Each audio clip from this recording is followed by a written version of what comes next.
Perfect. Okay, everyone. Well, we are going to start. My name is Daniela. I'm president of Her Cloud Club, and I will be moderating this discussion here. A little bit of background about myself is I'm a senior. I'm about to graduate soon, and I'm looking for any opportunities, any internships, but I have realized that networking is a big thing, and putting yourself out there and attending events is extremely important. So I would, hope that everyone is putting themselves out there, and just by being here already, you're doing that. So thank you. We do have some panelists here from AWS, and we want to, pick at their brains and see who they are, their position, how they broke into tech, and hopefully share that knowledge so we can relate. Um, I do want to start with our first. Let's see, who am I going to pick first? Unless anyone wants to volunteer to go first.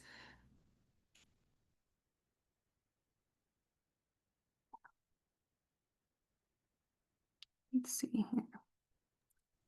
Um, I would be fine with going first, I guess. Perfect. I was literally looking at your name. I was like, I'm going to pick Phoebe. Perfect tuition right there. Okay, Phoebe. So I just want to know like a quick about you and just get to know you, and then, we'll go in deeper with the questions. Yeah, perfect. Hi, great to meet everybody. I am Phoebe Sorkin as my screen displays. I went to the University of Georgia. I graduated in May of 2023. I started working at AWS, Amazon Web Services, in was it July of 2023? So I've been here for a little bit, having a lot of fun. I moved from Georgia and worked in Dallas for a little bit, and then now I'm based out of Austin, Texas, with Hayam and Kavya as well.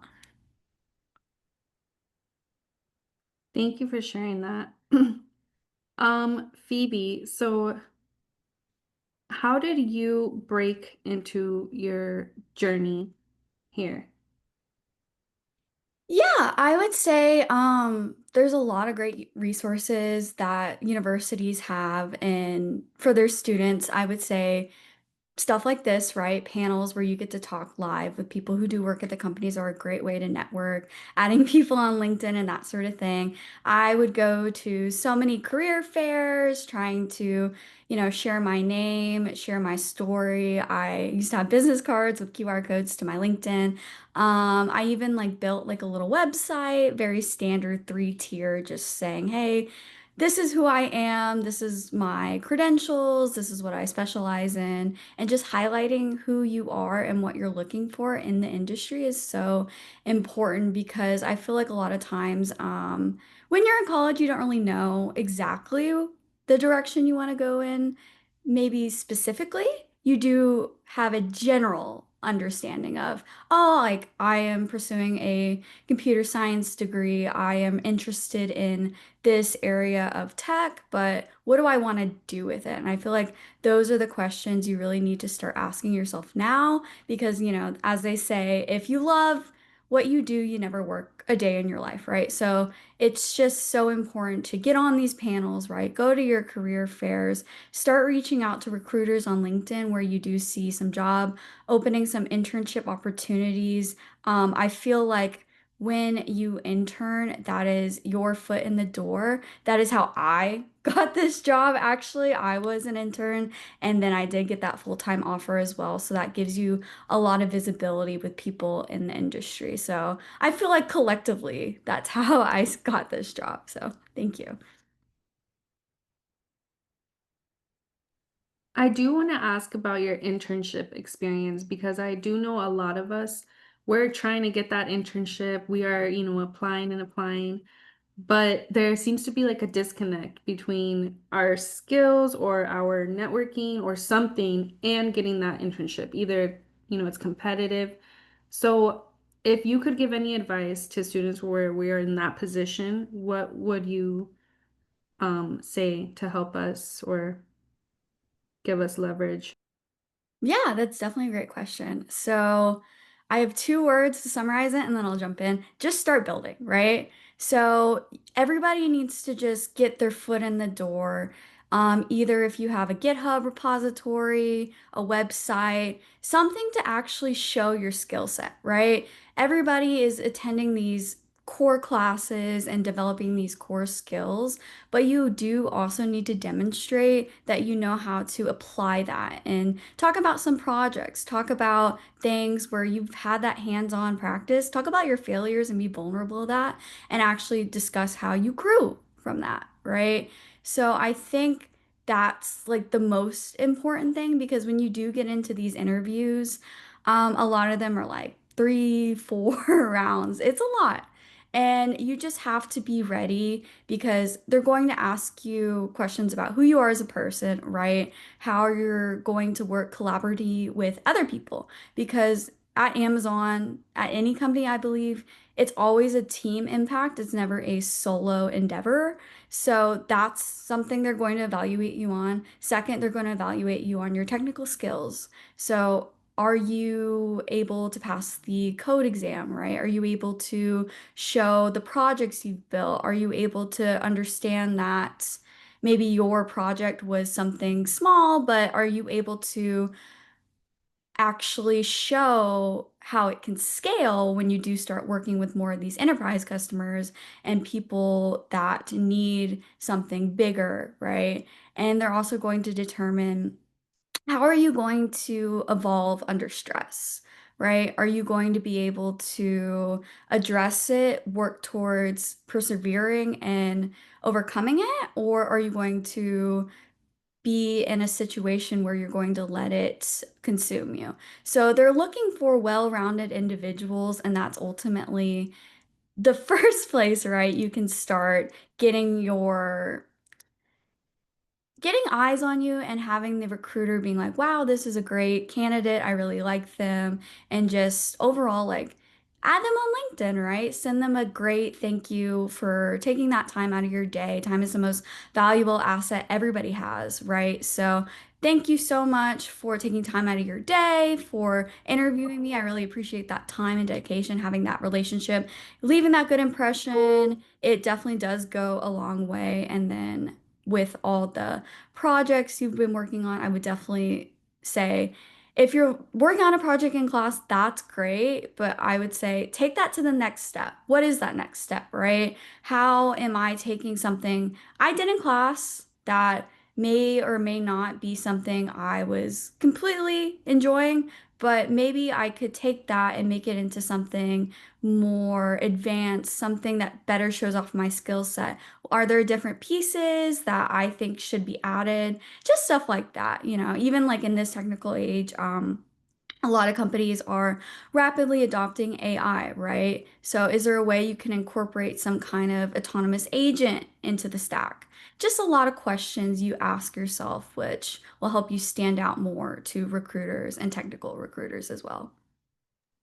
Phoebe, that was amazing. Thank you. I think it's very important to take whatever you're doing in your class and like what can you do in your class and then take that to the next level. Speaking of projects, were there any challenges or a specific project where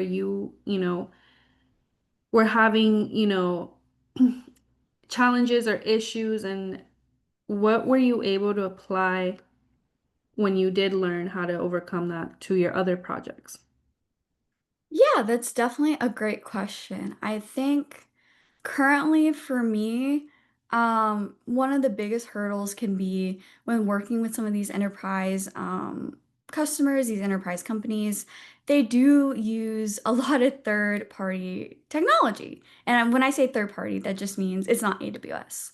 And when we do have these conversations, sometimes I don't know what they're talking about, and I need to figure that out, right? In order to actually say, oh, well, this AWS service or this AWS solution would also aid in either fixing this pain point this other provider you're using is currently causing, or will help aid in fixing that pain point, right? So for like a specific example, I don't deal too much with this, but one of my customers is heavily involved. I work in the healthcare and life sciences space, so they deal with a lot of hospitals and those types of customers. And I was told by them they're having a big issue with Apache Pulsar, and I wasn't exactly sure what Apache Pulsar was, so I had to go and do that deep dive. Amazon loves, as a core principle, deep dive, right? It's okay if you don't know something, but you need to make that effort, that deep dive to fully understand what it is. And that's kind of the approach, and that was the problem I needed to figure out. I spent many, many hours on GitHub, YouTube, I mean Stack Overflow. I love Stack Overflow. Great, great places. Just looking around, seeing it, testing it myself, getting a free trial, seeing what I could do. Obviously, not to the scale they're utilizing it. They were looking at like 40 million events a day, which I could never get to in a test environment, but I digress. That was a really big obstacle for me to fully understand. And then I was able to make recommended suggestions for how we can overcome their current issue of managing it, scaling better, and ultimately not having it crash when they are in these critical situations of um, kind of life or death just because they're in hospitals. And like if a machine were to code and the necessary person wasn't to receive that page, that is a very serious situation.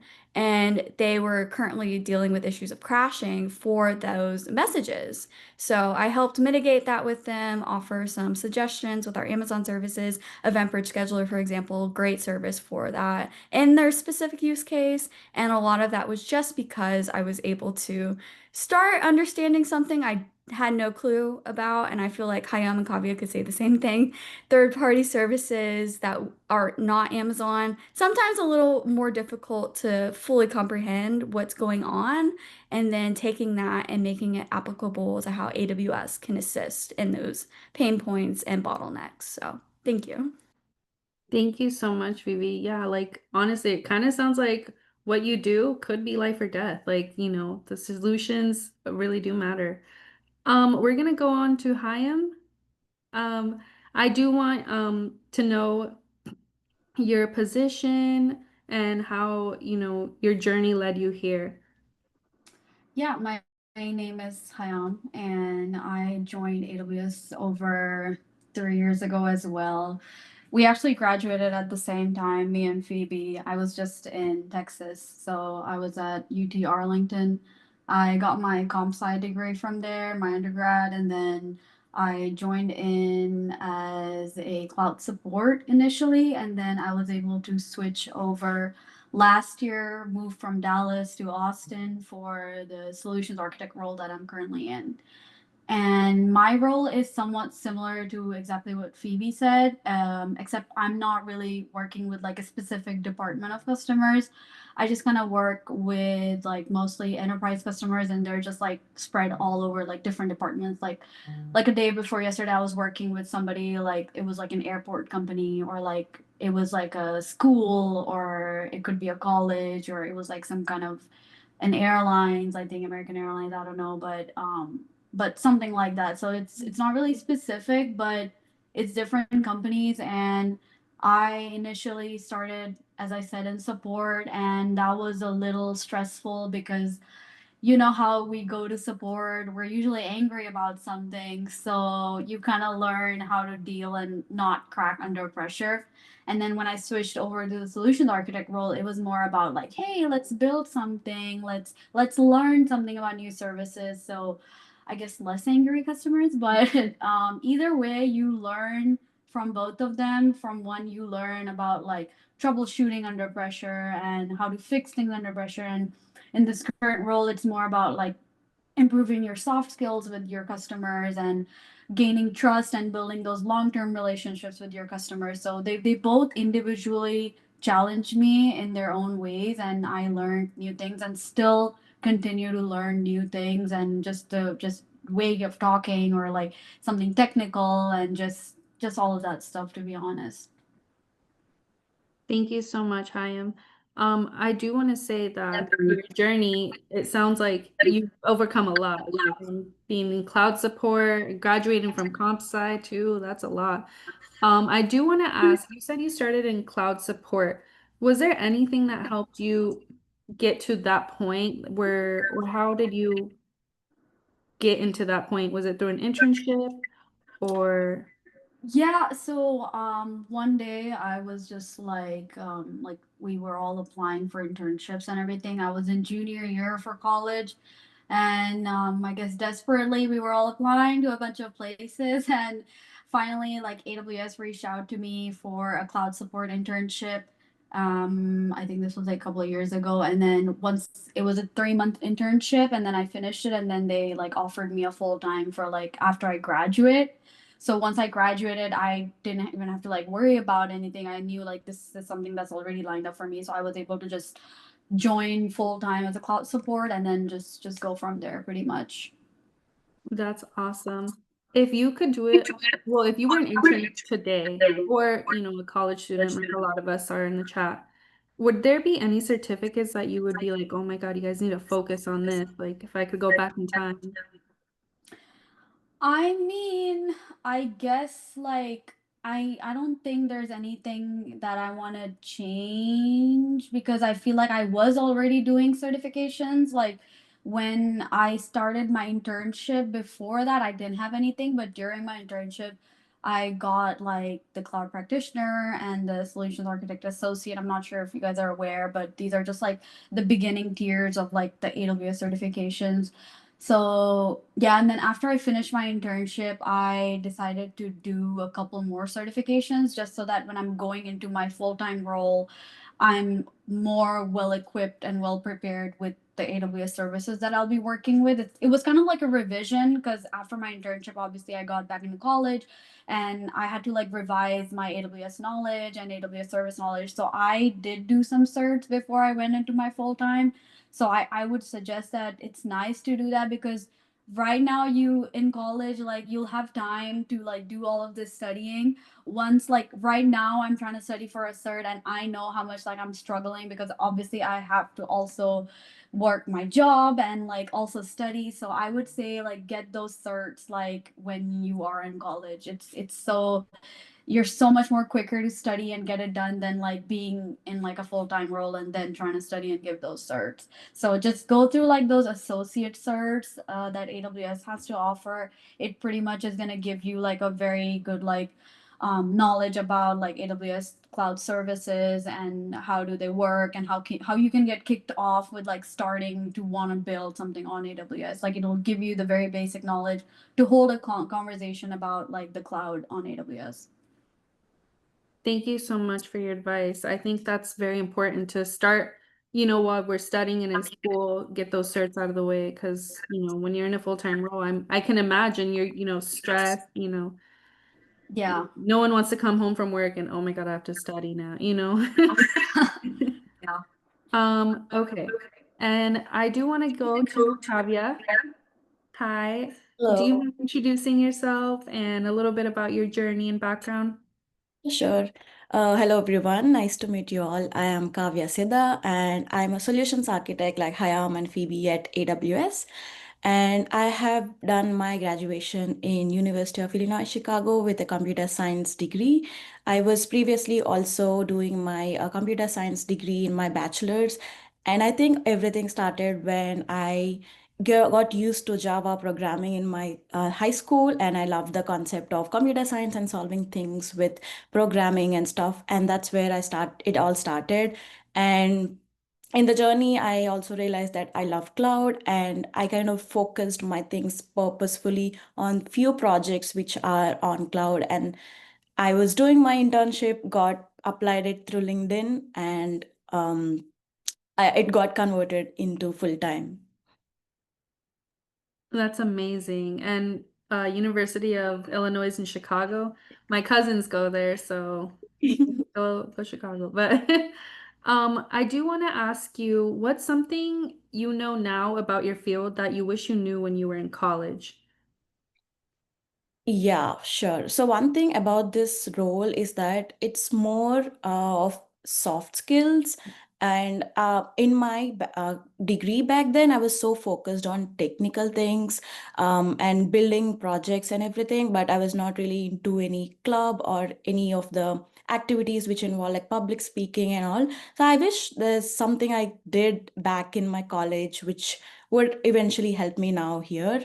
But specifically, if you're talking about technical field and how things are happening here, I believe whatever we do in college, it should be backed by hands-on project or even a video of what you did, and just show those things to recruiters when you are interviewing. That would really help because uh, recruiters remember what they see than what they hear. So try to make yourself special by showing that project, showing that video. And I actually did the same too in my interviews. That's an interesting piece of advice. Do a video. I've never heard that. But you're right. Recruiters do like remember what they see versus what they hear. So like for a video, can you go more in detail? Like, yeah, I'll let you take that. Yeah. So I was, I'm a person who wants to be as detailed as possible, let the other person know what I'm doing. So when there is an assignment in one of my college, n- we have to eventually give a GitHub link, but I thought maybe I'll just add a video so that they'll understand what I did. And I showed that same video to the recruiter. That course was all about cloud computing and distributed cloud computing technologies. So that helped me. It's the same background there, and I was showing something. Yeah, I think that's the story behind it. That's really cool. I actually think I'm gonna take that advice. Thank you so much. Um, I do want to ask with like the current landscape right now, how it's currently rapidly changing. Um, how do you stay current with the rapidly changing landscapes like Kubernetes, containers? I would say if you're really into like tech, want to really know something, just at least know the basics, very basic level of everything. But I don't suggest to put your head in all the domains out there. Be laser focused on something and believe that you can do something in that domain. It could be either one or two, but more than that, if you want to focus on different things, it will hinder the growth in that area itself. So, for example, me, I believe that I could do something with cloud computing. So, I did few projects on it, and I was learning about the basics of networking, compute, and storage, and everything.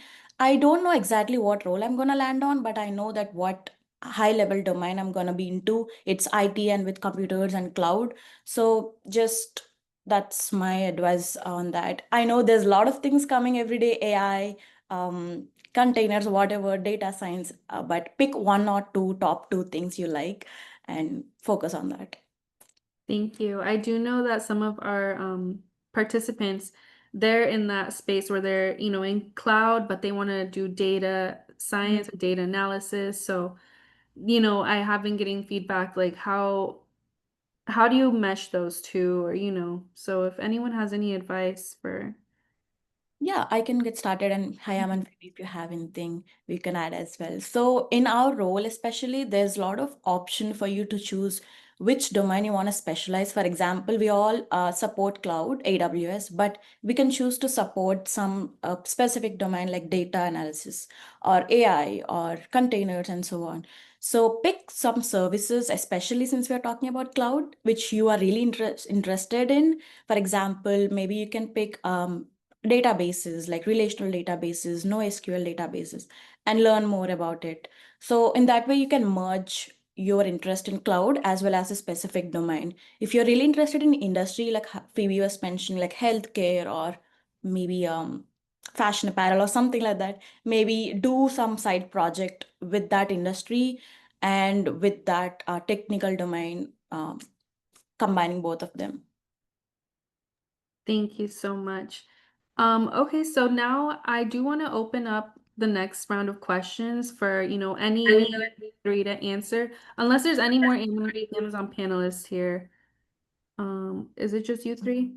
Yeah, it's just gonna be Okay. the two of us. Yeah, I was just looking at the question that Liba posted in the chat regarding like if she should wait till she gets her bachelor's to like be able to apply.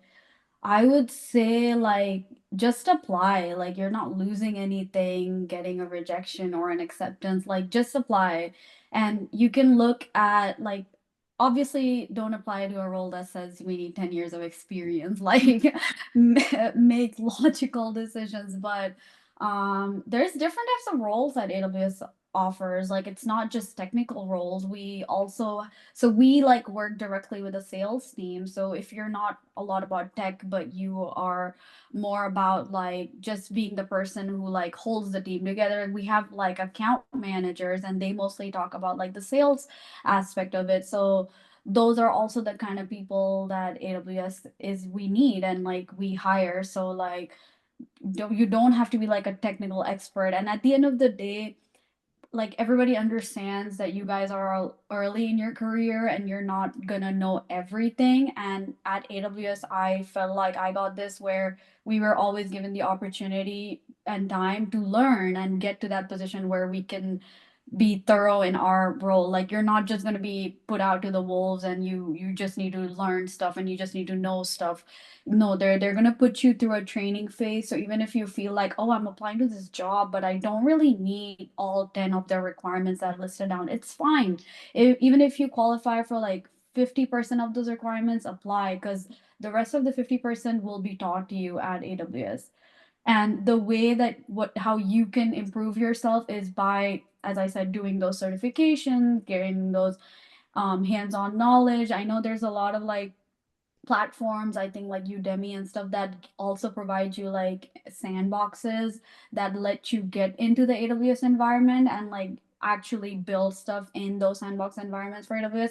So just do things like that, because during an interview, when they ask you questions, they're going to expect you to have some kind of a basic knowledge. And when I say basic knowledge, it's okay if out of the 5 questions they ask you, you don't know 2 of them. So it's fine. I know my interview was like that. You can't always like answer every single question, and it's okay to accept it when you're wrong. That's the biggest thing they teach us at work, is that if you don't know something, just say you don't know instead of giving out wrong information, because that can do more damage than good. So yeah. Thank you. I imagine, if you don't know the information, it can cost, money, especially since we're, working for a company. I do want to open up our last couple minutes here. Does anyone have any questions that they would like to ask our panelists? You can leave them in the chat and I can ask them for you, or um, go ahead and speak if you would like as well.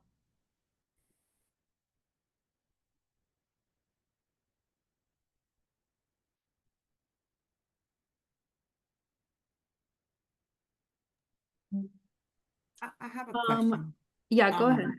so I believe it's for some. You said you found your internship on LinkedIn. Was that you? Or one of you found an internship via LinkedIn. Do you feel like you were, just applying to different internships on LinkedIn, or were you putting like, I've also thought of taking some projects that I do and start sharing them on LinkedIn, and try to add recruiters or just anything like that. Would you give any advice towards like applications through LinkedIn? Because I've never had any luck.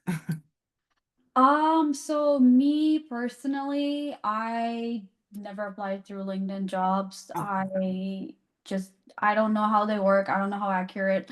Like, I mean, I guess they're accurate. For me, what I give, this is a tip like I give to my friends as well, who like are still currently trying to be out there looking for jobs, is that always go to like the company's website and their job tool and apply to like maximum a job that's like not more than 7 days old. Because like I don't know how other companies work. I also don't know how AWS works because I'm not really a hiring manager or anything. I'm just their employee. But it's better to apply to jobs that are like less than 7 days old, because that means they're still picking up resumes and applications and still gonna take in. And then when you apply to LinkedIn, you never really know. Sometimes those jobs are like, when you see a job on LinkedIn, it might say posted 2 days ago. But if you actually look up that role on the company's website, you will see that that role was posted like 30 plus days ago. So like at that point, it's pointless to apply because they already have wait like waitlisted some people already. They're not going to look at your application. So make sure the role you're applying to is like not less than 7 days old. And the way you know that is go to the company's website. That's going to have the most accurate information, the most updated, most recent roles, and pretty much even the job description and stuff. And it's just better to apply through their platform than apply through like a third party. I do understand that it's convenient because it's all in one place and you can just like send. But I guess you gotta like go through some kind of a hardship to like be different from everyone else. Because if you think about it, that's what everybody is doing, right? Everybody wants an easy way to get a job. But if you actually go out, take out the time to go to each company's like website and apply individually, it's gonna like help you out for sure to make that extra effort. Yeah. Awesome, thank you. To That's add on great advice. Oh, sorry, go ahead. to add on there, I think what Hayam said is I have heard also like companies put their jobs on websites first and then they do it on LinkedIn, but I'm not sure how much I mean is the truth about it. But I was the one who applied through LinkedIn. Okay. I should say after getting the assessment, I didn't even remember that I applied to it. I was applying to a lot of things at the same time. So if you are planning to mass apply or something, just apply quickly, do it here as well as in websites as well. So that we don't miss a chance anywhere. And talking about your point to posting stuff, I think really that's a very good step you're taking. If you have something to post or achievements or any projects you have in your college, feel free to post them, is because more visibility again, it's really important to have that visibility on LinkedIn these days. Yeah, and to add to that, I would say get a GitHub repository, post your projects there, post them on LinkedIn, and talk about everything you did. Even you can create a little standard static website and post about all your accomplishments there. Just getting those projects out and being able to talk about them is like a great first step. And then, to Melina's question about knowing where to start, just get your name out there. Go to those company websites. With LinkedIn, as Hayam and Kavya were saying, sometimes there is that lag, there is that delay, and sometimes recruiters just don't manage the LinkedIn post as much. Obviously, that's going to differ company to company, right? But for the actual website itself, they're going to manage that like much better than they would for the LinkedIn postings. So you should definitely turn your attention to the company website, even though it might be a little more tedious to continuously recreate, that application account, but it'll all be in good faith and definitely track everything that you do apply for. I used to have like a little Excel spreadsheet and I would just put in the date when I applied, put in when I took an assessment, first round, second round, third round, that sort of things. So then you can also follow up with the recruiter because a lot of these recruiters are getting an influx of applications and sometimes they forget your name and that's okay, but you should follow up. Hey, I interviewed with y'all last week or 2 weeks ago. Just wanted to know the status of my application. Is there anything else I could provide? That sort of thing. Just keep it light and brief and have, again, that established connection, like I was mentioning with just the LinkedIn connection or even their email, just something where you can have that relationship and be able to be more on top of that process cycle instead of relying on them to contact you. Awesome. Thank you. Yeah. Thank you guys. Um, I do want to ask, since you guys are all with AWS and solution architects, where do you see the biggest growth or the opportunity in your area, such as like, is it containers, AI? I could start. I feel like we'll all have a very similar answer, but it's going to be AI. My team especially is focused on AI in the healthcare and life sciences industry, obviously where it's applicable and where it can be input. And I see a lot of different companies investing a lot of money, billions of dollars with NVIDIA, OpenAI, Anthropic. A lot of these companies are putting a lot of investment into it, and a lot of our customers are looking to also find that ROI with their pipelines right now, especially. So I do see the biggest growth coming there, but which each and every different service, containers, Kubernetes, Even security, that is my specialty as well. I feel as though they're always going to constantly innovate regardless.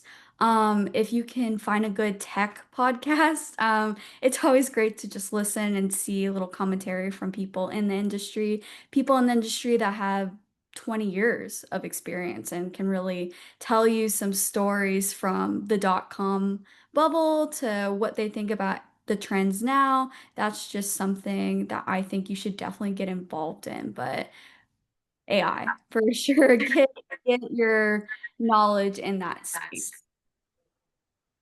Yeah, I think a lot of us are scared of AI.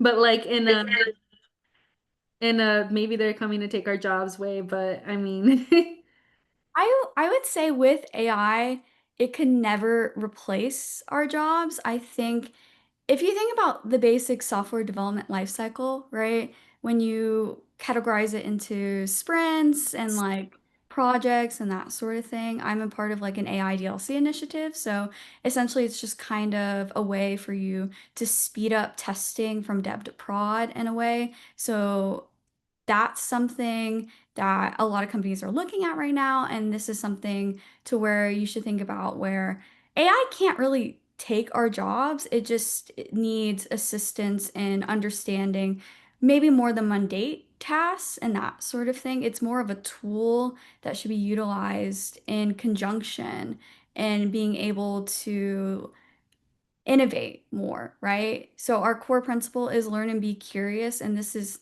not something that could actually take away human autonomy, but more aid you in accelerating your learning, be curious internal initiatives. thank you. I do agree. AI is a tool. That's like a big thing. Don't use it for everything. Like, definitely a tool. I do think we are just about ready to wrap up.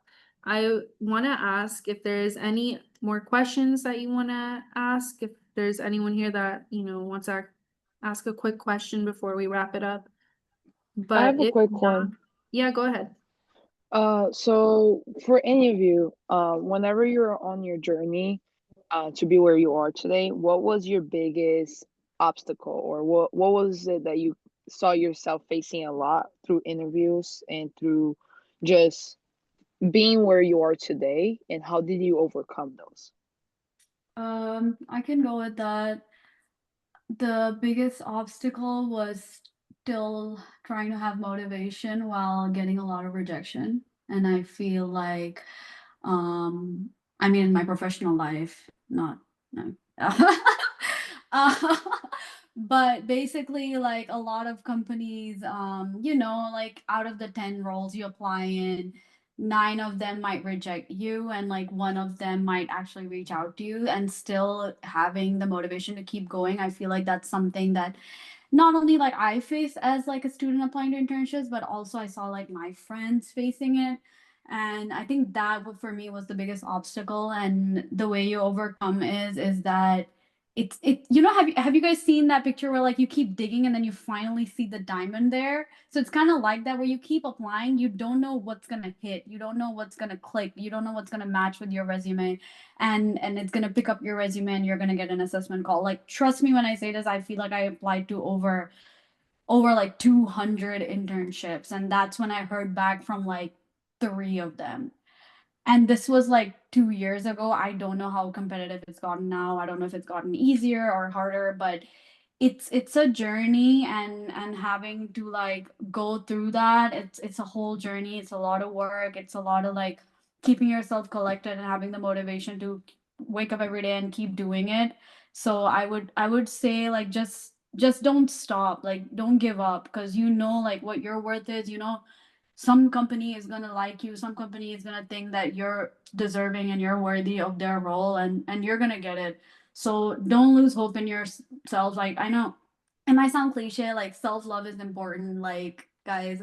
So don't feel like just because like 10 roles that rejected you, you're like, oh, maybe like I'm just not doing enough, or my resume is not enough, and maybe somebody else you see is getting a lot of roles. No, it's just you that haven't find the right company for yourself. You'd rather go to the right company than go to the wrong company and ruin your mental health. So yeah, that's kind of how destiny works. Awesome. And then I do want to just there are some questions going on. Dari said yes, that's what I'm dealing with currently. How to deal with rejection. Yes, I am also going through rejections too, but we all have to, keep going and persevering. Robert asked, let's see, he has a really good question. What are effective strategies to excel in my courses and advance in my career? So I was actually about to just send this, at least for like with AWS, I would say don't stay in like the bubble of your college course. And I feel like I did that mostly like my first 2, 3 years of college after I decided to pop out of that bubble and explore more stuff. At AWS, like we have like a training and certification program. Like getting the cert itself is obviously costs a certain amount of money, but learning is not, it's completely free. Like we have a lot of workshops we host as solutions architects ourselves. I specialize in data analytics, so I host like that, and like Phoebe does her own workshops and stuff like that. A lot of them are completely free. The website that I just sent, that's how you can like enhance your knowledge, and you basically get like a 4 to 5 hour session with AWS experts, and you get your own AWS account where you can basically follow the steps and learn the specific services. There's a lot of different offerings. So I would say like just look for different courses. Sometimes it's like, it's not like school where you're told what to study. College is more about like you study, you get your good grades, but you also have to, you're responsible for your own professional growth. So you have to kind of look for courses. You need to know what you want to do. And if you don't know what you don't want to do, then that's what like other people are here for. People on LinkedIn are for. People like see your seniors are for. You can just ask them like, were you ever confused? Like, I know I was confused. I didn't know data analytics is something I wanted to do. I thought when I came to AWS, I would be specializing and going more into like containers and all of that stuff. But I was put into data analytics, and then I was like, wait, I actually kind of like this and I'm going to stick with it. So I if I still get something new, I still learn it. So it's like you have to, those are the steps at least I took where I decided to do like the uncomfortable things at work that I would have not done, and that made me realize that wait, I do like data analytics, I am good at it, and I want to continue this. I want to pursue my career in this. So just because you think that, oh, this is what I want to do, but then that's not the role you get and you end up getting accepted to another role which is different, that doesn't mean that's the end of the world. It means it's something new that you get to explore, and you might just end up liking it more than what you thought you would like before. Thank you, Hayam. Yeah, I do agree with you. Like, it's enjoy the journey because there will be a point where maybe you'll hit a plateau or something. Probably not in this field, but just enjoy the journey. I do want to wrap this up. Thank you guys for your time. Thank you, Phoebe. Thank you, Hayam. Thank you, Kavya. We do appreciate all the advice you gave, and this is recorded, so if anyone had to leave early, you guys can rewatch this. Thank you guys so much. Yeah. And if you guys need anything else, there's some links that Hyam and Phoebe sent in the chat. So I do suggest going ahead and checking those out. Thank you. Sure. Thanks, Daniela, for having us here. Of course. Hopefully I get to have you again soon in another Yeah, training sure. place. Yeah, I also dropped our LinkedIn's in the chat. Feel free to reach out and we can stay connected. Thank you guys. Thank you. Thank you. Oh my God, that was amazing, guys. They gave great advice. Yeah, just for everyone else that's here, all the students, we do have another panel coming up. We're just taking a brief break and getting things reset. Awesome. We'll start at 1, so we'll have like a brief 5-minute break.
Hey everyone, if you are still here, I just want to announce some things.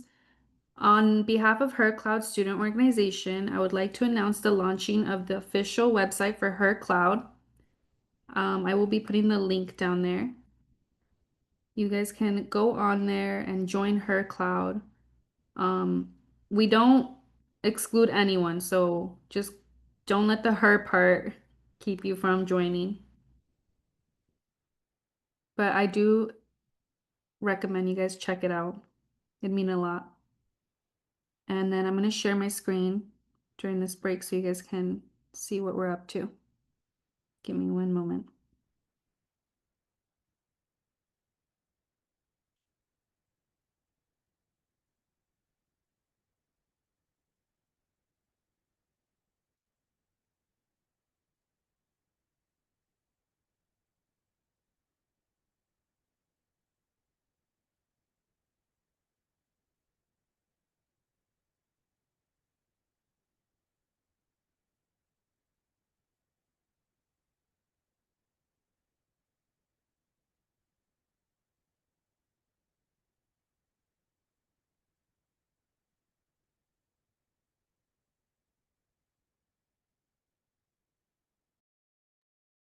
Okay, here is our website, hercloud.org. And we are a student-led organization. Most of us are from East Campus, but feel free to join. The more the merrier. We have our about page so you can know who we are, what we do, what our mission is. We just want to really empower our members to explore, build, and lead. We host some workshops, career support, projects, mentorship, and peer circles for accountability and support, networking with industry partners. And if you want to join, go ahead and join. We have our Google form here. Just answer the questions and submit it, and we'll get back to you. And if you need a contact with any questions, go ahead and email hercloud.org. And our photo gallery is coming soon. I will be taking screenshots of this panel and they will be going up on the photo gallery. And then our partners. But yeah, I do recommend everyone go check it out.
All right, it is 1 p.m. Do I still have you all here with me?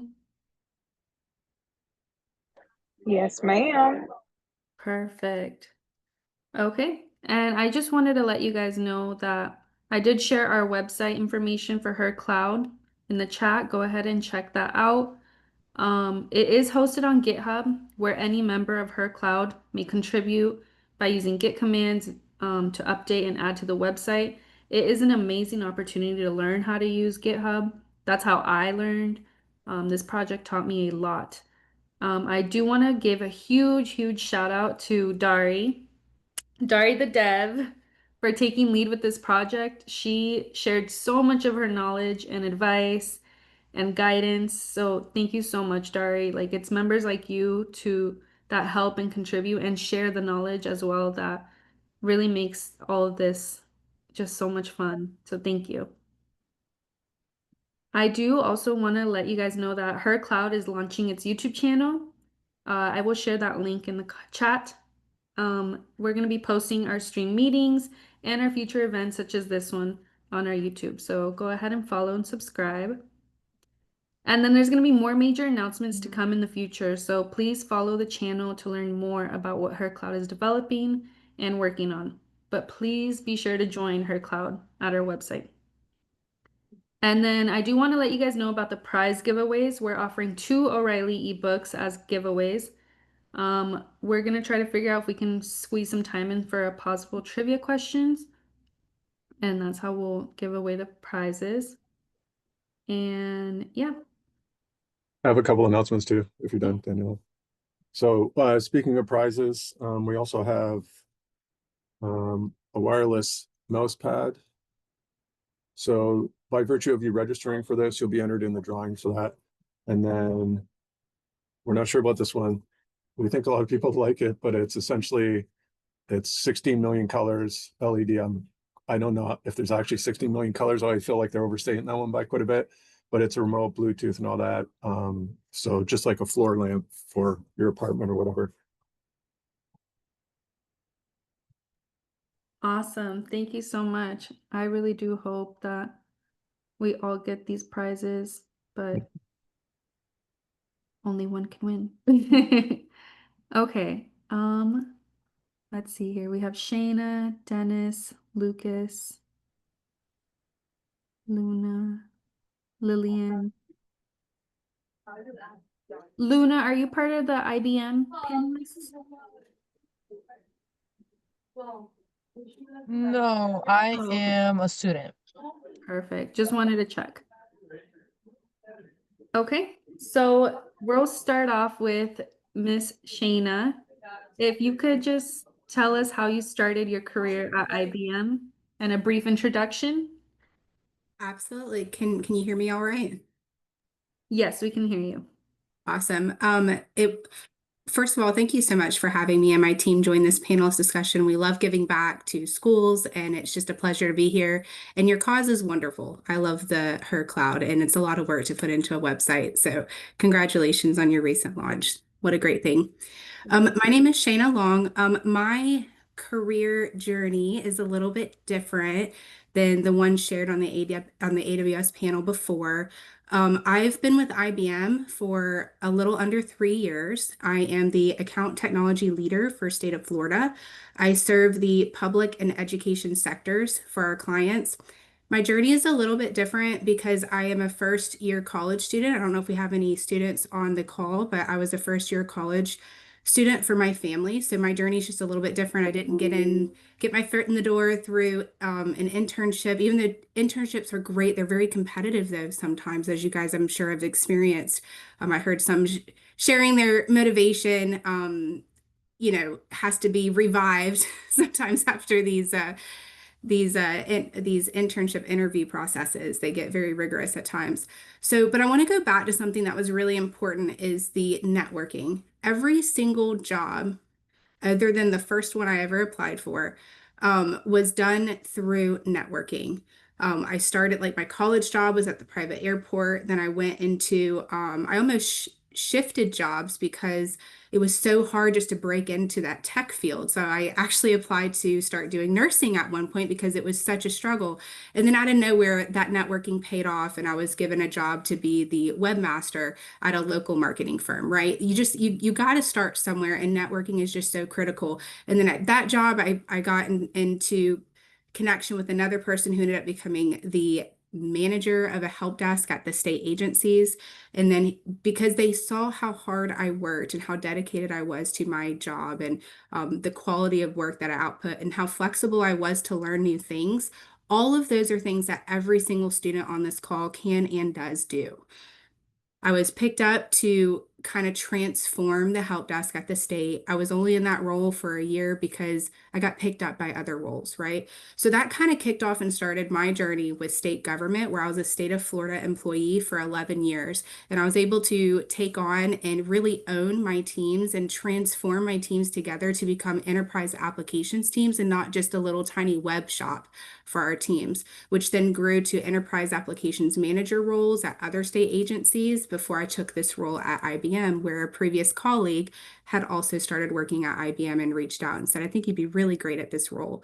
So the purpose of like my journey is to just share that you never know what life is going to kind of throw at you. Don't ever close any door to opportunity, and build those relationships. Don't be afraid to build those relationships and apply for those jobs. It is important to apply for those jobs, and don't get so worried about rejection. Make rejection a normal feeling so that when you do get that yes, you put a lot of hard work into it, because women, especially this goes with your her cloud, women don't apply for those jobs. 60%, like if women don't meet 60% of the job requirements, they keep moving on and they don't even apply. But men will apply to jobs if they meet 90% or if they meet 60% or more of the job requirements.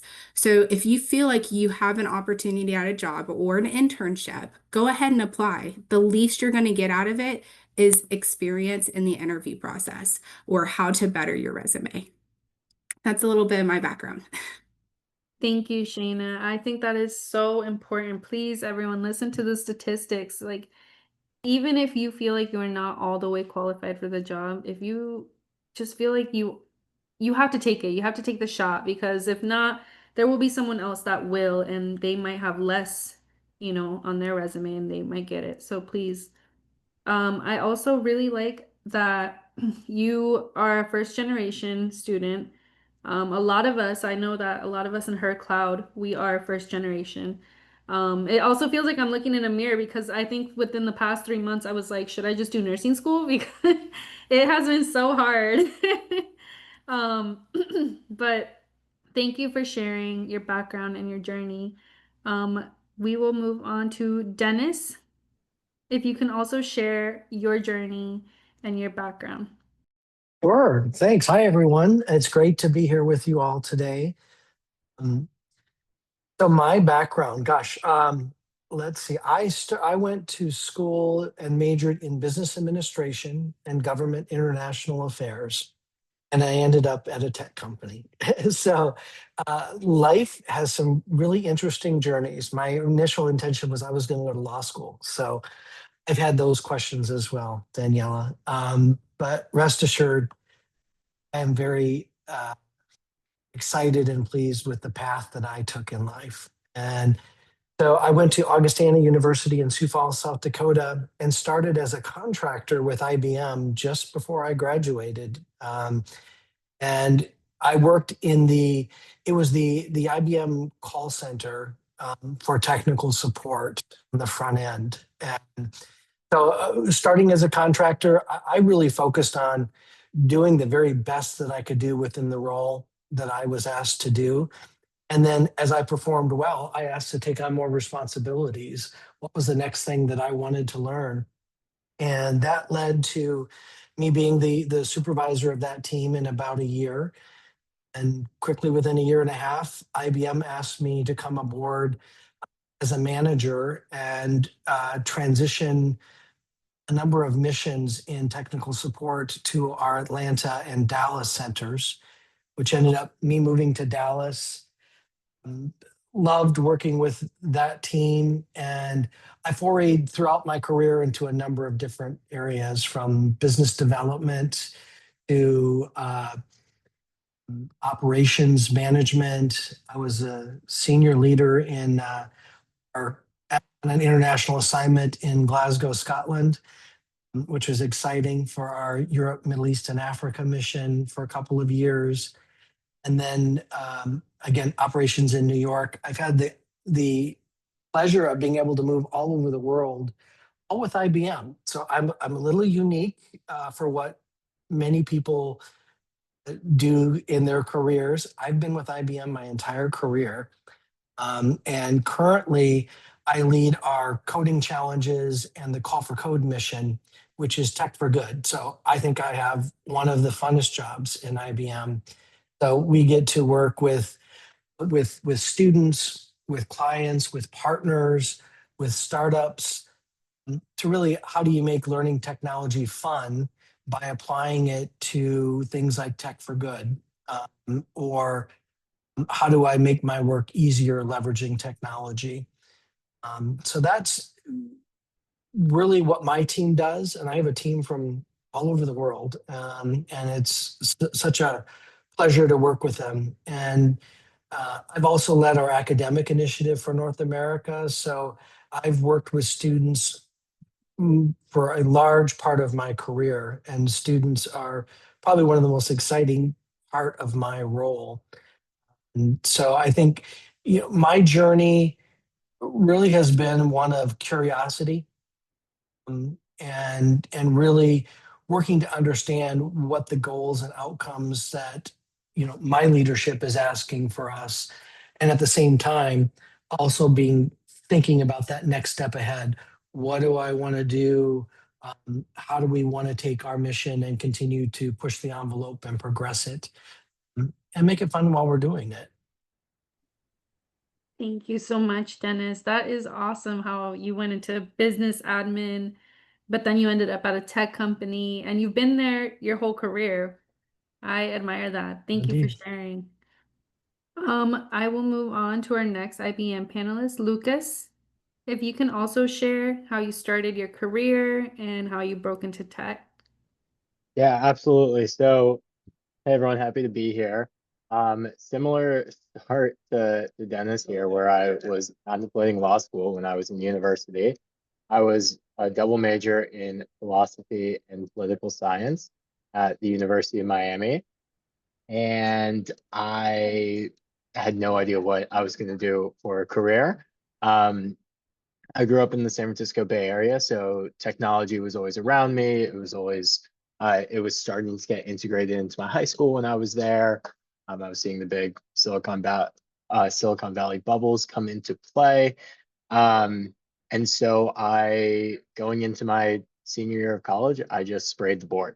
I applied to pretty much every tech company I could think of for their internship program. I got a couple of interviews, but IBM was the only one that really gave me a shot, really gave me an opportunity to join up. And I had the most insane imposter syndrome. It was me, the philosopher from Miami, with the founder of the blockchain club at Cornell, two CS majors from Berkeley, an econ major from Stanford, and a guy who was literally still in high school at Palo Alto High School. And like, what am I doing here? But I quickly learned that like I was able to pull the pieces together when it came time to like presenting something. None of them wanted to present.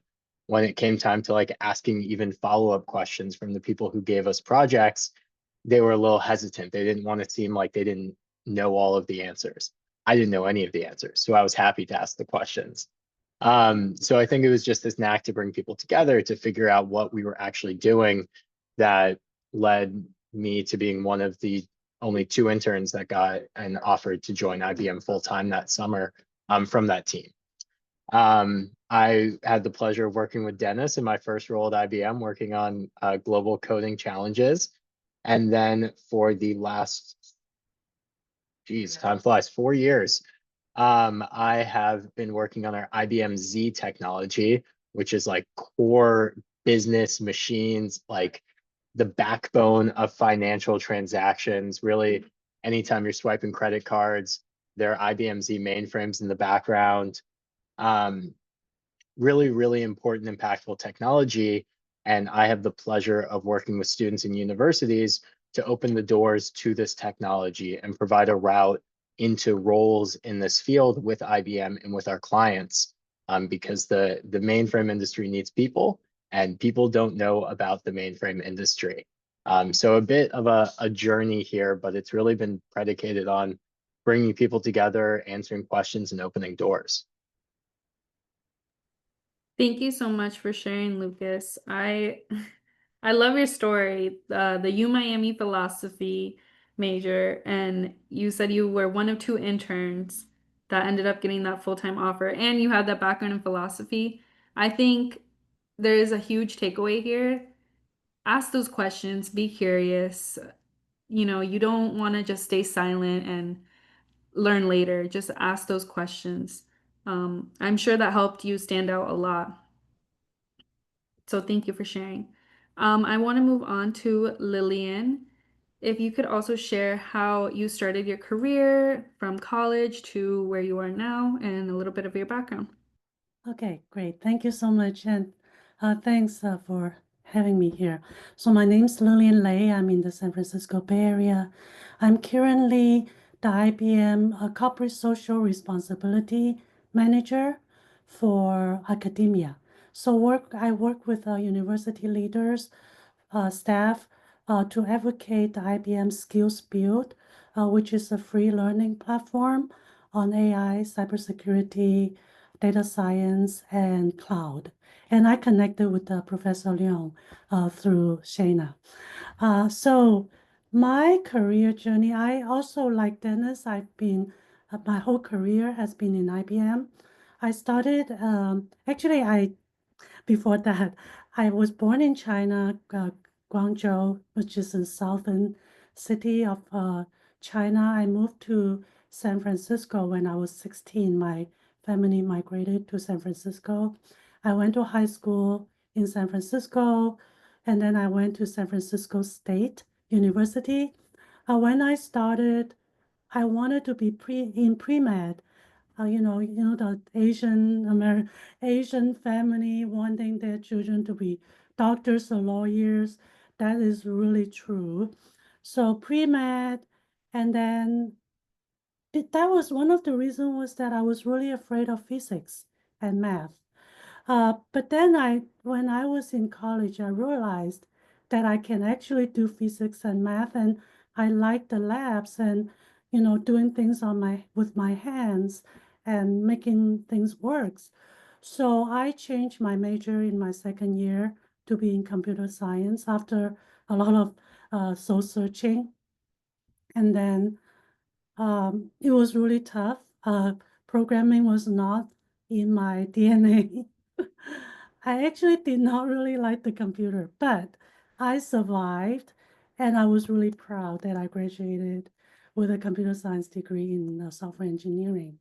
And in my junior year, I just followed my friends to have interviews at different companies in the Silicon Valley, and I picked Sun Microsystem, which was the founder of Java and XML and the .com era. And so I was really happy to be there. I feel like this is paradise for people in computer science in the middle of the Silicon Valley. So I graduated, but I wanted to be a developer. So I found this job in IBM Austin to be a developer in the power system, which is our AIX Unix system. I was a developer for system management for 4 years. One of the best jobs as a developer in Austin because it was a really big family. I feel like I was being taken care of. People are super nice to me. After 4 years, I moved into technical support. Uh, but long story short, I moved around in IBM. I was in technical support in when IBM Watson started in our AI development. I joined Watson to be a developer, full stack developer to learn about AI. And then I moved into management for support.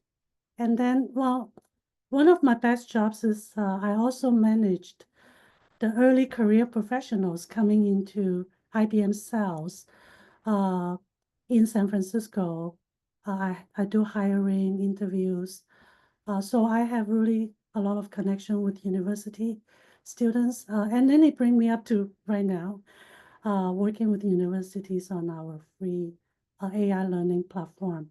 Sorry about the long story. Uh, but yeah, if you have questions, I'm happy to Thank answer. you, Lillian. That journey is amazing. So you advocate for like the educational part, such as IBM's. That's amazing. I know a couple of members in her cloud definitely use the IBM skills, and Professor Long is always, sharing the resources. So thank you for being on the, back end part of that. Thank you. Thank you. So I will be starting with, a question, and then if, I can get your guys' perspective, and then we'll go one by one. Um, so I know that Shayna, you said you didn't get an internship today, but such as Lucas did. I just want to ask if you guys were to look for an internship or an opportunity today, like what would you guys be focusing on? Or what can you tell this, generation of new grads, what they should be focusing on? I can jump in here. I'm gonna cringe myself here because this is like the cheesiest expression in the world, and I hate saying it, but I'm gonna say it anyways. Your network is truly your net worth. Hate it. But it's true, and you have to make your network work for you. So go out there. I mean, I know Dennis already threw in the chat to connect with him on LinkedIn. Feel free to connect with me as well. Um, the key thing about networking though is it's a skill, and it's a skill you need to practice.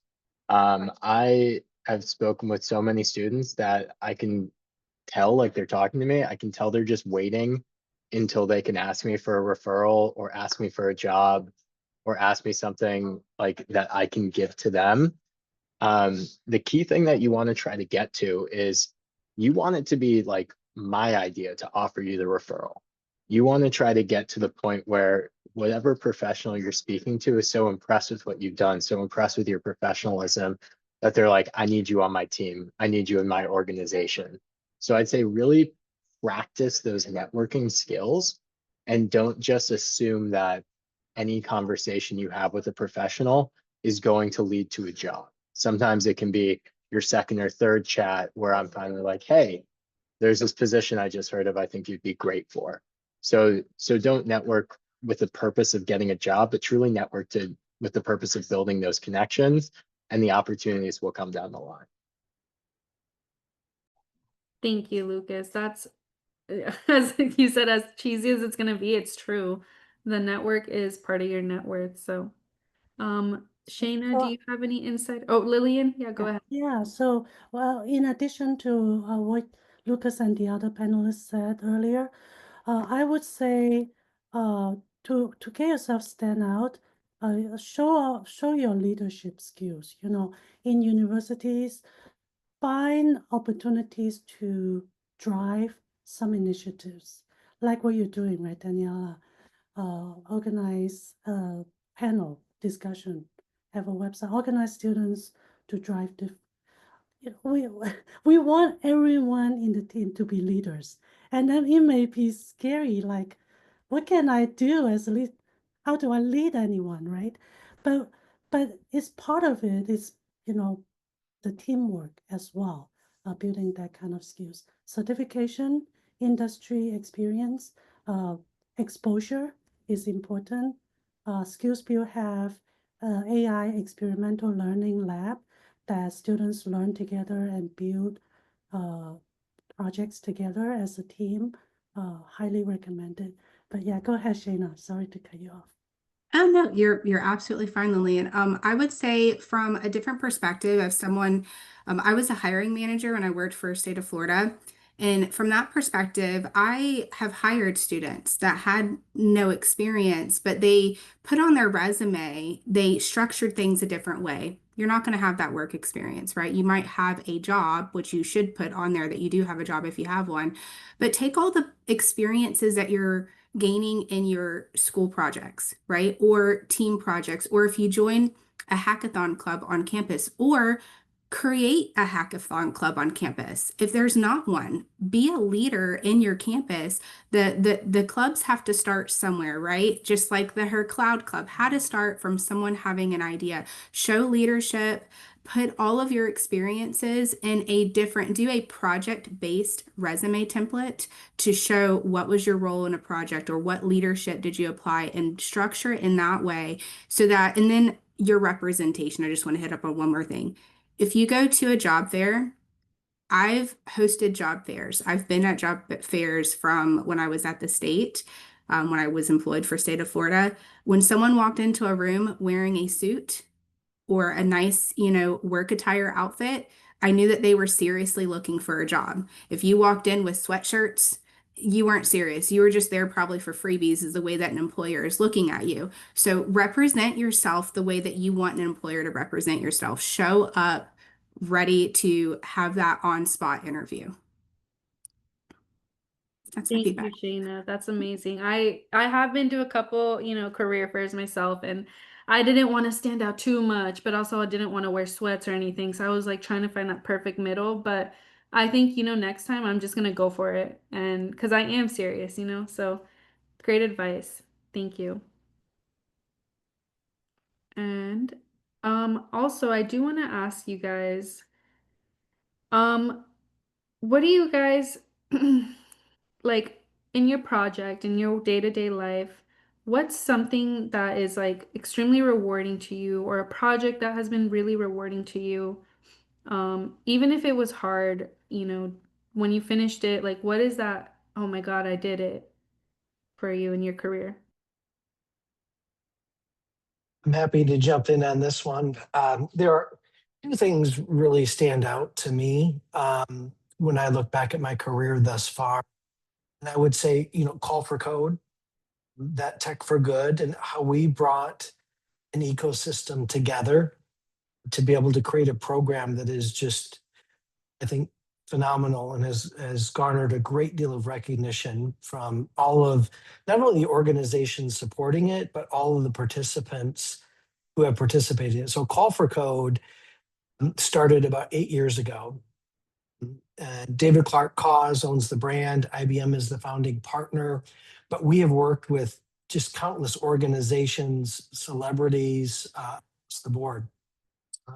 The United Nations Human Rights is our charitable partner. We've also worked with the International Red Cross, the Clinton Foundation. In fact, we had President Clinton as a judge for a number of years. Mark Cuban was a judge. Chelsea Clinton was a huge advocate.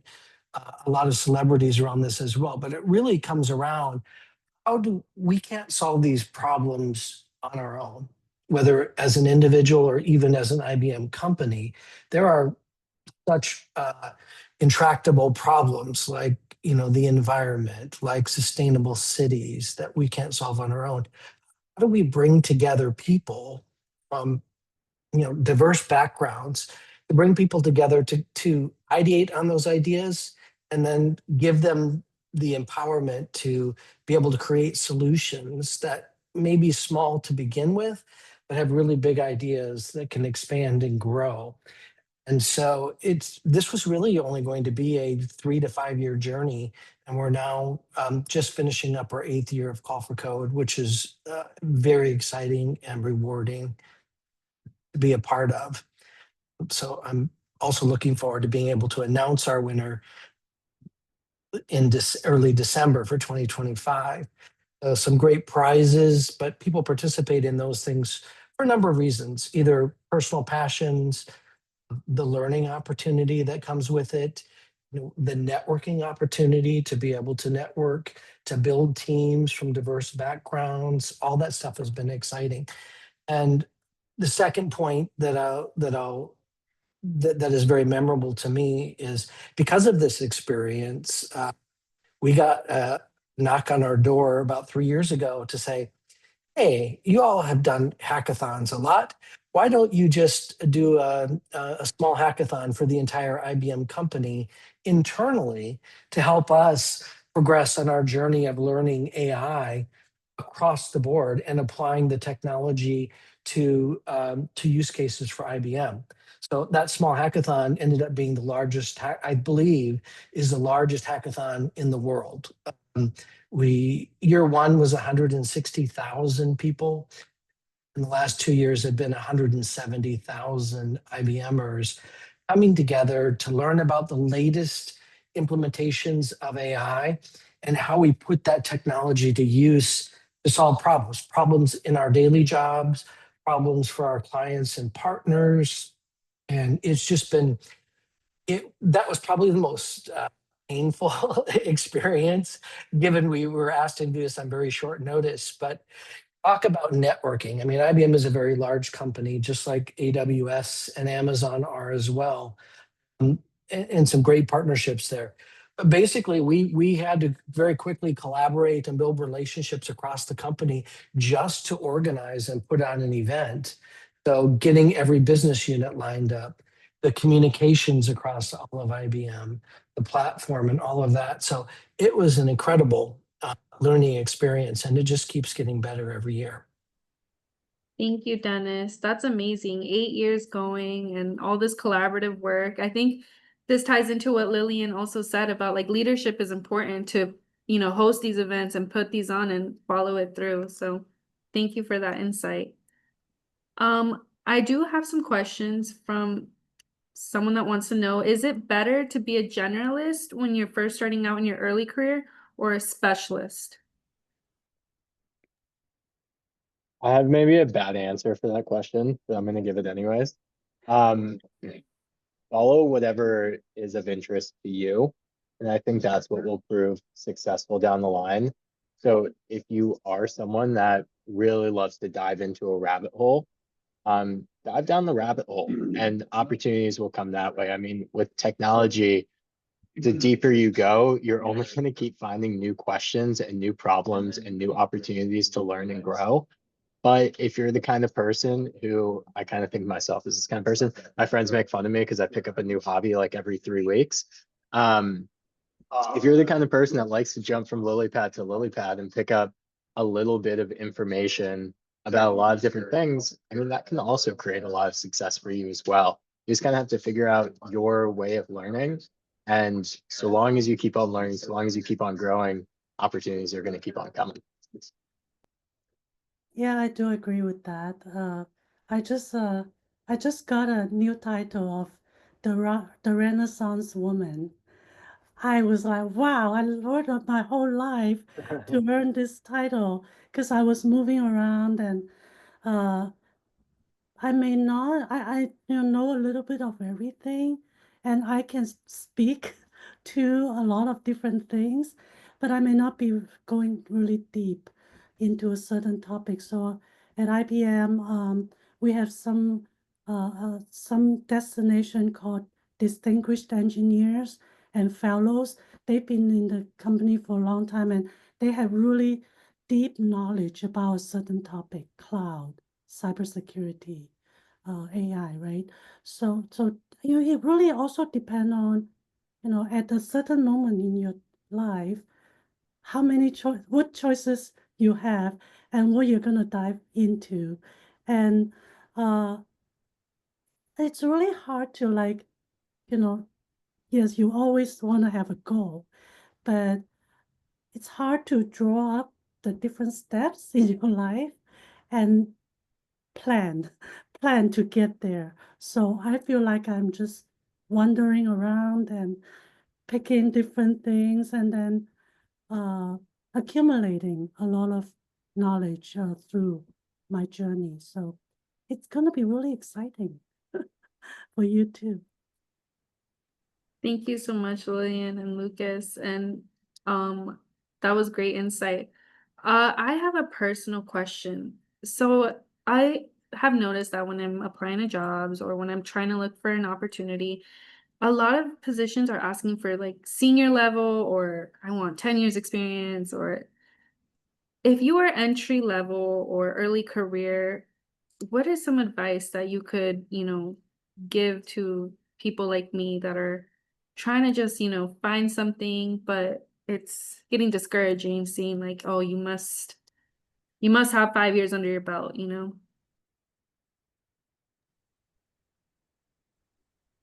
I wasn't sure if you were going to go, Dennis. It looks like you're about to Go, talk. go ahead, Sheena. I'll go after you if you. I would say don't look at the jobs.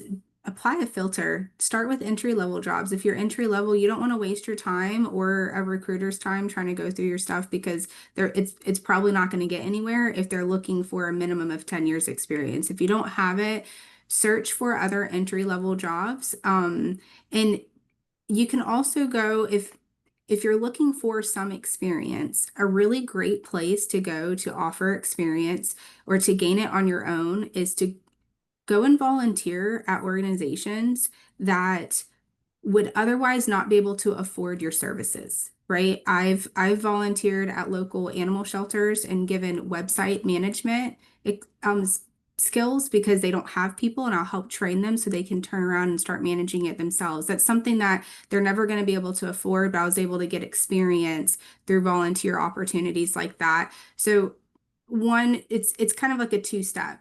Do some volunteering, try and get some experience in some areas that you can under your belt, but also don't search for those 10-year minimum jobs. Search for entry-level jobs and compete with that market.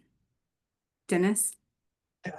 I 100% agree with you, Shayna. I think it's important to be aspirational and to be aggressive and visionary with where you want to go. But there's an important element that you need to be practical. And I know it's difficult because you see yourself and where you want to be, but also having the patience to say, I also need to learn these foundational skills to get to where I want to go. So having that, your vision is a roadmap, it's not a destination, and having the patience, what are the steps that you need to take to get there? That said, I'll again echo Shayna's comments. Get as much experience as you can. If you are only taking classes and you're not dabbling or taking opportunities to be in a hackathon, to get your hands on different technologies and show what you can do and collaborate as a team with, or doing multiple internships, those are all sources of experience. Even the hackathon, even if it's a 3-day weekend or a larger one, if it's volunteering at a program, leveraging your skills from a university, still you are part of a unique subset of people that not everyone has. So you are blessed with the opportunity to get an education beyond high school. And there's a lot of experience and knowledge that comes with that. So take the opportunity to give back. And as you give back, you're developing that experience as well. Thank you, Dennis. I do agree. Yeah, take that opportunity to give back. I always say this, no matter where you are in your career, just give back because there's always someone that's going to need that, push. I do want to open up the chat to any questions you may have for our IBM panelists. Just go ahead and put them in the chat and I can go ahead and ask them, or you can ask them yourself. We have one going on right now. I'm trying to gain some industry experience. Someone gave me a tip to also try to connect with the teams at your current job that do what you're interested in to shadow people and see what they really do. Thank you, Boris. That is amazing advice. And also Shayna, I do have that, volunteer for someone that may not be able to afford your services. That's an amazing, amazing piece of advice. I I have actually want to tag on to what Boris said. That's actually how I ended up getting picked up off of the help desk, is because I showed interest in doing web design and web administration, and they had a web development team there, and I was able to shadow with someone else when the position became available, which did within 6 months. They hired me in, and I stayed within that team for 10 years and built it out. So let them know within your organization where you're interested in. They want to know like where your growth is, because organizations don't want to lose employees. They want to promote and educate and get you to grow within the company. So share that interest across whatever company you're working in. Thank you, Shayna and Boris. It is really important, to show that interest. I do have Angela wanting to ask a question. Go ahead, Angela.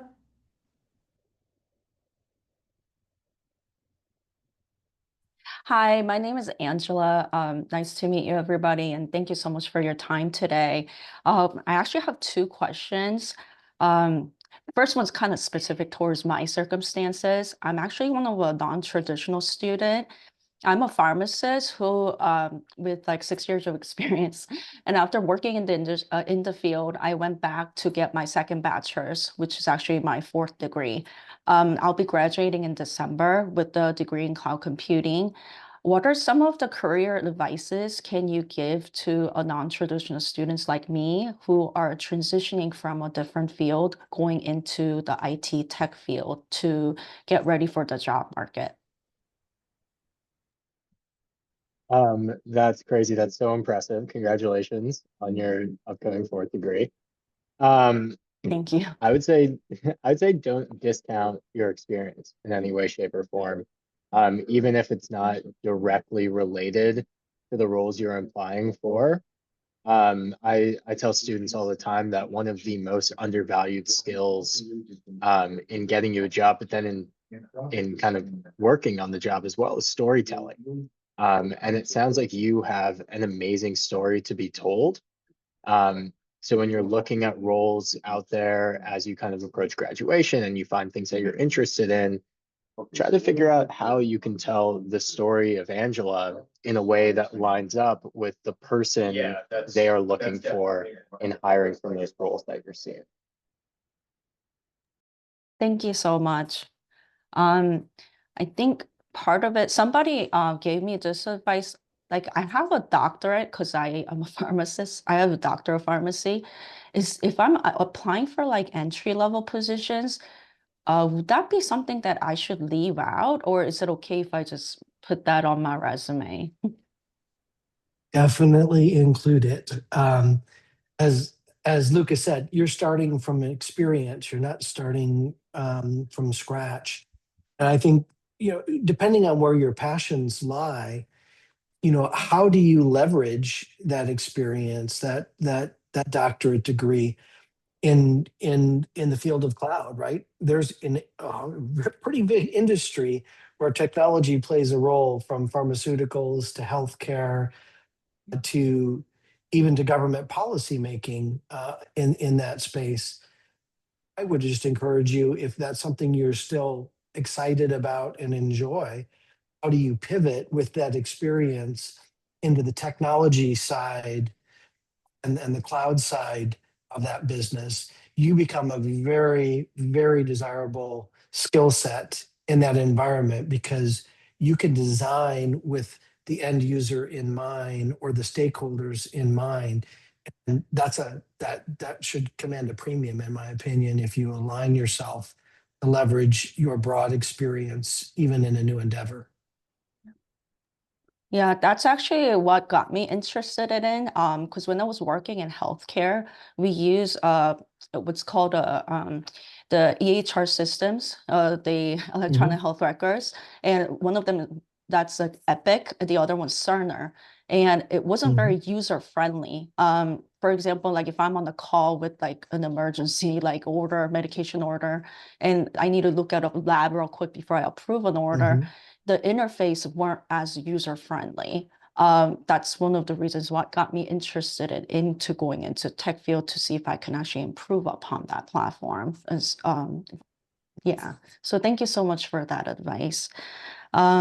And I think my second question, kind of leading into it, is uh, maybe a little bit gloom, but it's inevitable in a tech field, any kind of tech company, that there can be company restructuring, organizational department restructure, where like a team that may have existed may in like a couple of weeks down the road may dissolve, whatnot.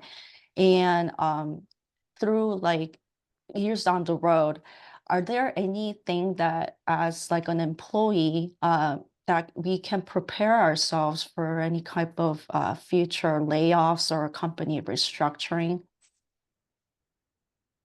So I'm gonna take this one. So I always tell people your current job, or for some of your cases, your education is gonna be what help you to get to your next job. You when you are in this position, like for example myself, I changed many jobs, but every time I change my job, my last job is what the skills and knowledge I got from my last job is what gets me into my next job.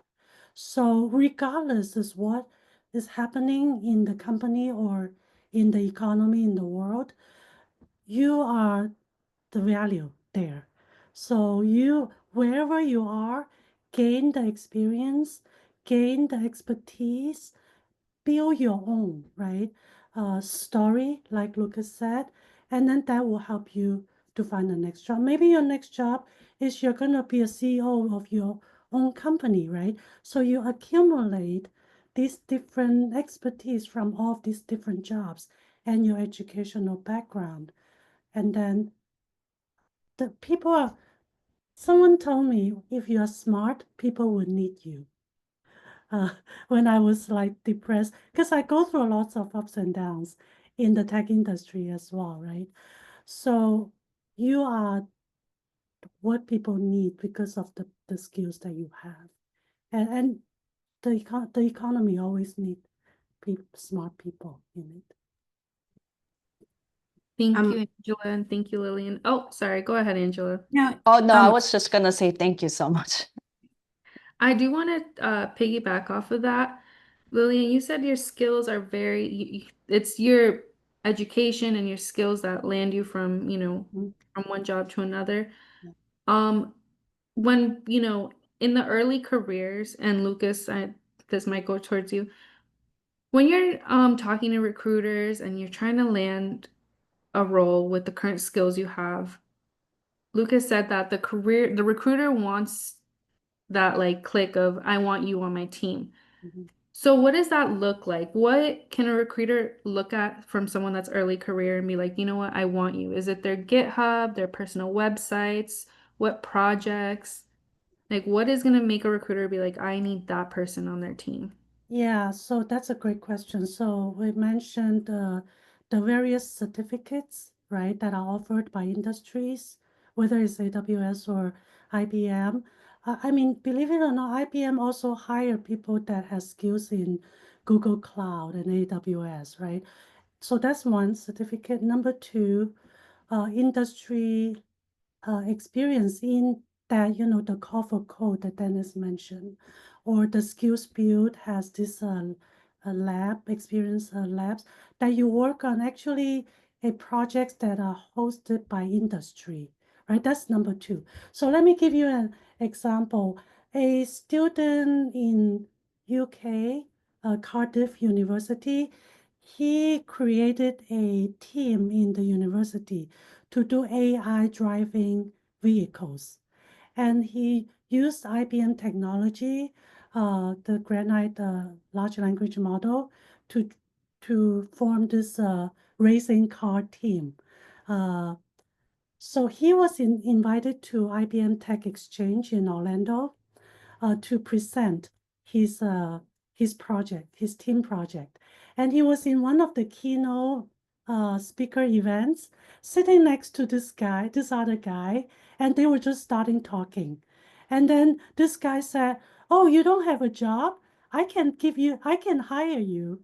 You can talk to an old guy like me, and you can, you know technology. you know AI, I need you in the team. So even I'm talking about this is 1 month ago. So even in this time, you need to do something that can stand out, right? For this person, uh, he created this team, like 20, 30 people team, and do a presentation in an industry event, right? And Daniela, what you're doing right now, having the Her Cloud and organizing these events, this will be something that will make you shine in front of a recruiter. So I'm encouraging everyone on listening, the student body, to find that particular project that you can talk to a recruiter, a hiring manager, that uh, get them to say, hey, I want to hire you. And it could be anything that you can think of. I already gave 2 examples, but it doesn't have to stop there, right? We always want to look for people that are go-getters, right? They don't need to be given an assignment. They know they find their own projects and they run with it. They execute it and deliver, right? So this is the challenge that I'm giving everyone. Thank you, Lillian. I appreciate that. Just wanted to let everyone know Her Cloud does, do collaborations projects. I know Professor Long has invited members to work on Manila project. So, if you need projects or experience, please join Her Cloud. I also just wanted to see if there's any questions in the chat, or if anyone wants to ask any questions, go ahead.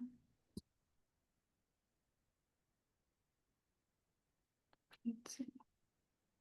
Since there is no questions, I do want to just ask you guys, what's something in your field? I know that everyone's in like different fields, but what is something that you guys see like growing at like such a fast pace? I think Lucas mentioned mainframe. If you can elaborate on that. Don't tempt me with a good time. I could talk all day about mainframe, but I don't want to take up all of our last 10 minutes here. But mainframe technology is truly its core business technology. It's used by all of the biggest banks, credit card issuers, government agencies, insurance orgs, airlines, railway companies, grocery stores, manufacturers. 68% of the world's IT workload runs on IBM's mainframes, and 60% of mainframe technology specialists today are over the age of 50. So that might grind some gears in your head, presents a pretty good opportunity for the next generation of technology specialists to kind of kickstart their career on mainframe systems. There's a huge wave of AI technologies coming to the mainframe as well. But with mainframe, the AI is really baked into the hardware itself. So there's first of their kind processors in these machines that allow for like real-time AI inferencing being used by banks to create like real-time fraud detection models, so that banks can be more safe, or all of our data can be more safe out there. So there's a huge push from IBM, I mean, really around AI, but AI that's built for purpose, and not just AI to say, hey, we're using AI, but using AI in a way that truly makes sense for our business and for our clients' businesses as well. I'm gonna pop in the chat. If you want to keep learning about mainframes, I mean, reach out to me on LinkedIn. I will yap your ear off about mainframes for hours, but I'll throw in a link to our free hands-on mainframe learning platform where you can get industry recognized badges again, good for your resume, good for your LinkedIn, around mainframe technology specifically. And Thank I you, wanted to Lucas. add one more thing. I know that earlier there was a question about AI and a concern about AI that, in the future is taking over people's jobs. I know that I've been going to many different events. So a lot of the industry answer to this was, there will be jobs that will be replaced by AI, but there will be a lot of other jobs created that is needing AI skills.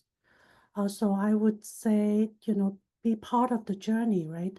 Learn about AI or anything that is related, right? So don't be afraid and be persistent. And, AI for mainframe, AI for cloud, cybersecurity. I would really encourage people to get to know it, uh, and then find out for yourself and be part of the story instead of being the outsider. So Thank you, Lillian, and thank you, Shayna and Dennis and Lucas. I just want to, wrap this up, and I really, really appreciate your guys' time, your advice, your insight. I know a lot of us are going to be taking this and rewatching this and using it to our advantage. Also, is it okay if we can connect with you on LinkedIn? Just want to ask before any of our members go ahead and connect with you. yes. Everyone, please help me give them a round of applause. Like, thank you guys so much. And then I know that Graham, you have some announcements to make. I'm gonna give you Just really a quick announcement. So for all the students here, I work in the Career Center. And thanks for all the panelists. This is really great for our students. But a lot of what you heard mentioned was like getting a job, resume, recruiting, or networking, LinkedIn, all that kind of thing. So we can help you with all that stuff too. So as Lucas said, there's strategies to all this stuff, and there's good ways to do it and bad ways to do it. So if you're unsure where to get started, that's something that we can definitely help you with. That's all I had. That's all. Thank you, Graham. I do encourage everyone to take that resource. It's there, so let's use it. All right, everyone, thank you so much for joining. I know we are gonna have our prizes, but just one last final thank you guys so much for joining, and I hope to see you guys again. Before we sign off there, one second, before we sign off, can I get a round of applause for Daniela for Oh such a my. great job? Don't make me Great blush. job. My Wonderful students job, kind of know that I Danielle. kind of throw them into the deep end and see, how they can perform. And she definitely was a great leader in delivering this event. So thank you, Daniela, for everything you did. And thank you, IBM On your folks. resume. And Christine Moran and Graham. Graham did a fantastic job. Thank you, everyone. Thanks for Thanks, having Corey. us. Good job. Bye. Thank you. Take care. Bye. All right, who's ready for prizes? Let's jump in. Professor, how would you like to distribute these prizes? Oh gosh. How can we distribute? Dennis, do you have any trivia questions? Do you have any IBM trivia questions offhand there that you could Oh throw at us? gosh. Let's see. Yes, what is an unexpected invention that IBM created what is a product that IBM developed early on that most people would not expect? Oh, yeah, we have a microchip. I mean, they've done a lot of stuff. Yeah. Just looking for a great suggestion. Let's see. So next, Watson AI. Yeah, that's one that I think people kind of know about, but a very unexpected historical product that we manufactured for a short period of time. And there was just a clue in that for a short period of time. I think everybody's racing to their AI tools. Yeah, no AI. No, I'm kidding. How about an easy one? What does IBM stand for? What does There first we one go. in There the we chat? go. What does IBM stand for? And while you're doing that, the answer to my first question was the clock. Really? There were lots of clocks that were IBM clocks, including at University of Texas at Austin. Their clock tower was an IBM clock. Wow. Okay. There we go. We've got one winner. There we go. Yay, Dart. We got two at the same time. Dari, International Business Machine Corporation. Good. Internet Business Machine. Oh, is it international or internet? International International. Business Machines is There the we right go. answer. Congratulations, Dari. Woohoo. That was fun. That was fun. Great prizes too. Okay, one more. Dennis, do you have another trivia question?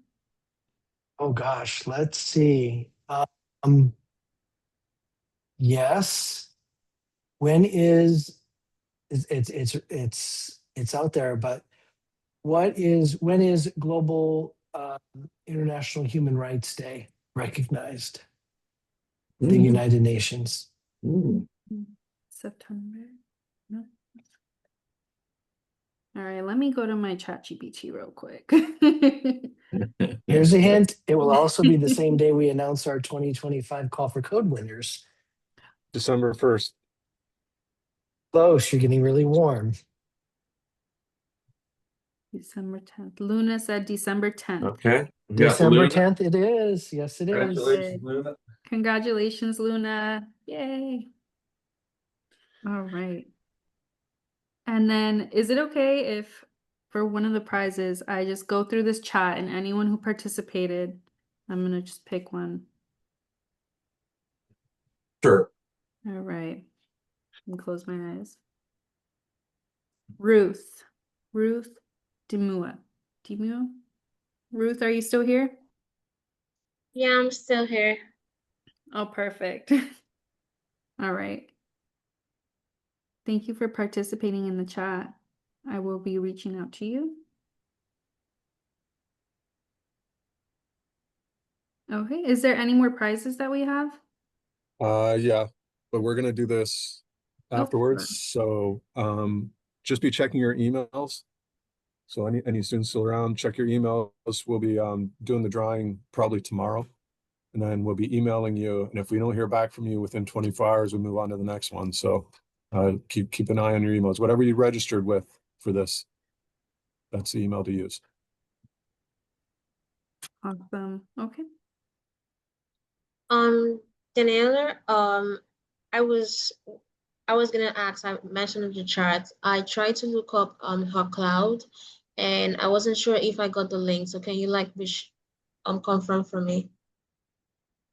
Yeah. Do you want me to send you the link for her cloud? Yeah, I appreciate. Of course, I got you. Okay. Let me do that now.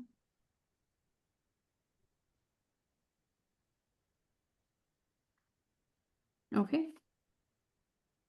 It is in the chat, but I can send it to you as well personally.